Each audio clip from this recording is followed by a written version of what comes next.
it's really common for people to say, oh, I was a blank until as a marketing angle. So a lot of people say, I was a liberal until I became a conservative. I was the real thing. And then they start selling books on Fox News. And I will say this, behind the scenes, that's often untrue.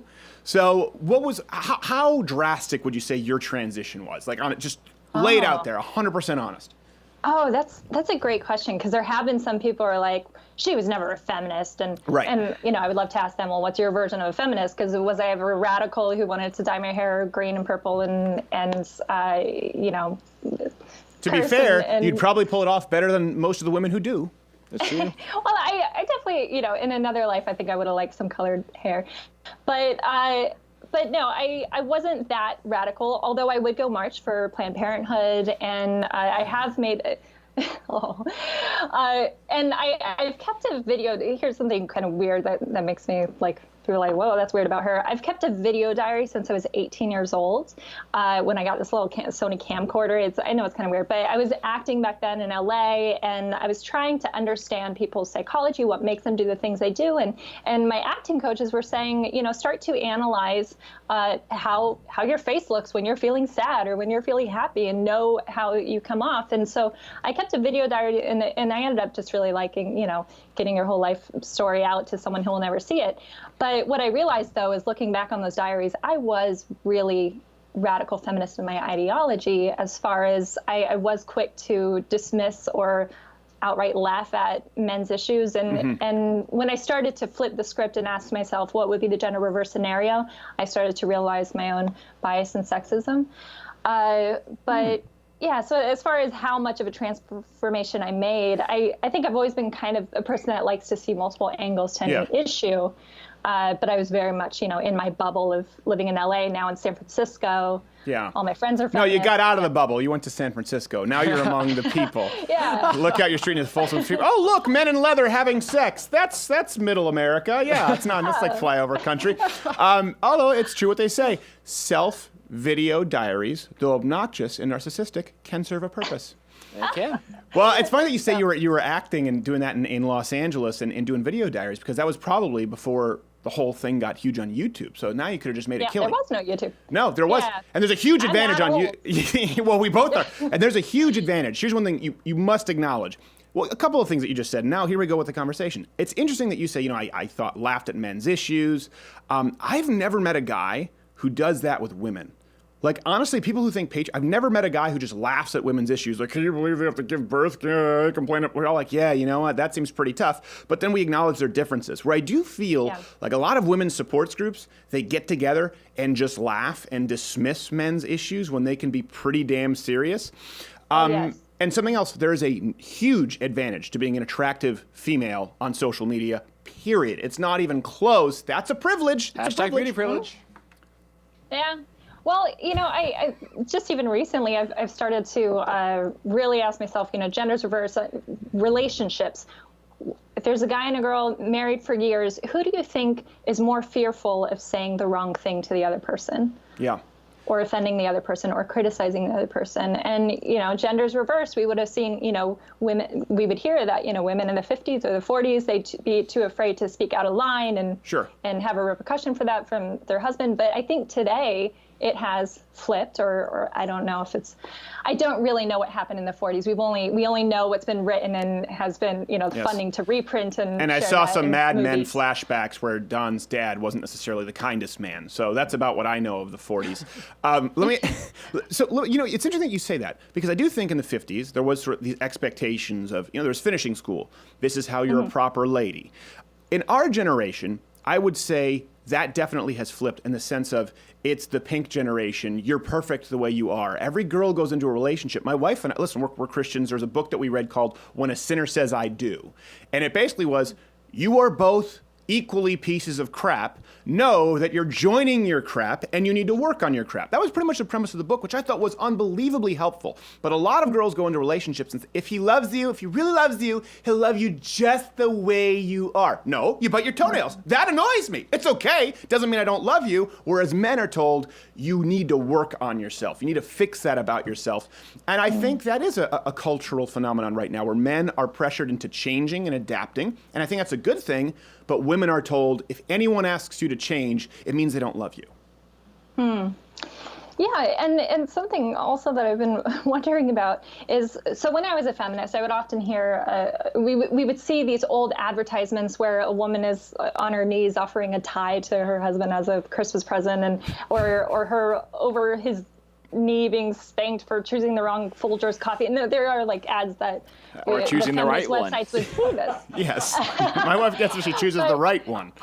So I was being, told that in the early turn of the century, women, had to serve their man and had to have a cocktail ready for him when he got home from work and put his feet up and start cooking the dinner. And so I've started to kind of, because after making the red pill, I'm totally uprooted and I have a blank canvas, and now I can really start to look at history critically.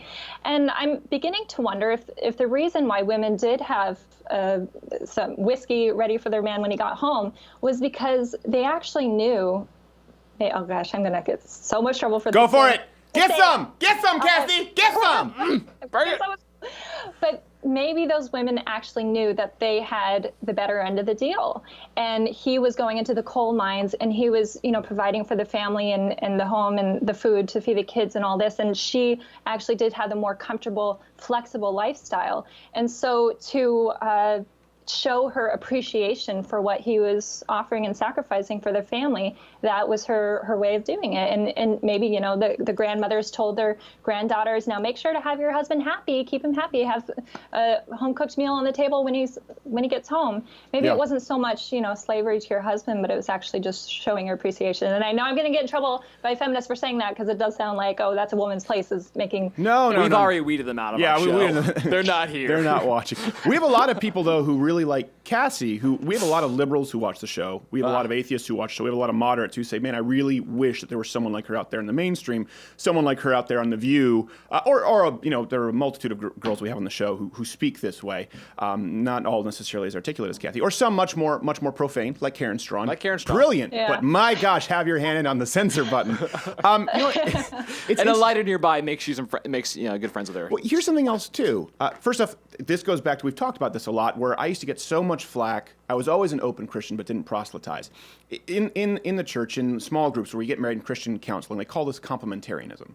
And they say, listen, you are both equal and equally important in the marriage, but you both are very different and serve different roles. And so they talk about scripture and this idea, wives submit to your husbands. Husbands, be good to treat your women as the best among you. That was Christ's teaching. He was a feminist. He was like, treat them as better than you. Submission, even if you look at this interpretation, submission to God means wanting to serve.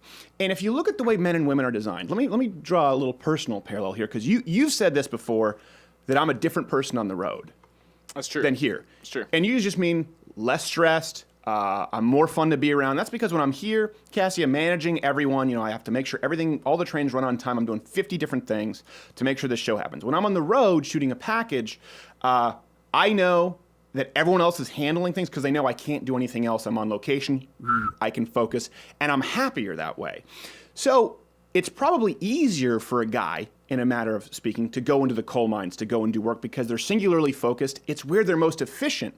And women are more efficient at serving a family than a man would be, and so they tend to be happier in those roles. Doesn't mean you need to be relegated to it, but that's how I see us designed. Oh, and there's so many other parallels to this, too, because I was listening to a podcast learning about deep work. Mm-hmm. I forget the author's name, but there's a book about deep work. And it's basically that when you multitask, your work becomes more shallow, or the kind of intellectual depth you can go into your work becomes more shallow. You can't really go beneath and have all these innovations and inventions. And so when I was hearing that, I was realizing, women are better at multitasking. I don't know if it's by nature or nurture that they have to multitask when they have a large family, mm-hmm. but that is how our brains are operating, like, what's the laundry, the dishes, all that. Yeah. And men are better with the focused task. And you need to be focused on a project uninterrupted to get to that point of being an Einstein or being, someone who has made all this great, innovations and or discoveries. Or a show that's mildly popular on YouTube with some Mug Club members for $69 annually for students. Comparisons. Okay, so Cassie, no, it is true. And by the way, I want to make sure, because you might get flack for that.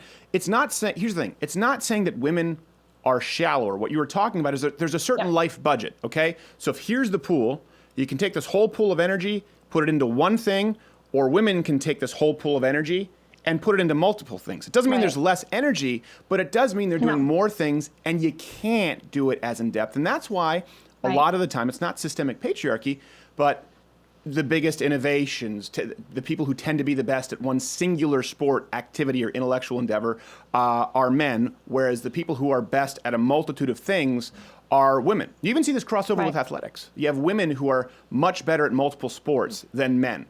Generally speaking, a man is good at one. Think about Courtney on the side of the website. She's very good at the managerial side, organizational side of the website, handling a lot of things coming in and out. Yeah. Your brain would blow up. Yeah. And another thing I've been thinking about, I'm just throwing out all these ideas that I've been having. I went to see this professor, Robert Sapolsky, speak the other day, and he was talking about how much a woman's stress really affects the fetus, and how the person is later in life, whether they have higher rate of diabetes or ADHD, so how a woman eats and how stressed she is. And I've known this, but watching his talk reminded me of this, and it made me now thinking with my gender-focused brain for the last few years working on the Red Pill, it made me realize, well, maybe the reason women shouldn't be working throughout their pregnancy is for the the later life of the baby. And, so maybe it wasn't keeping women in the kitchen barefoot and pregnant not working that was keeping them down, but it was actually biologically healthier for future.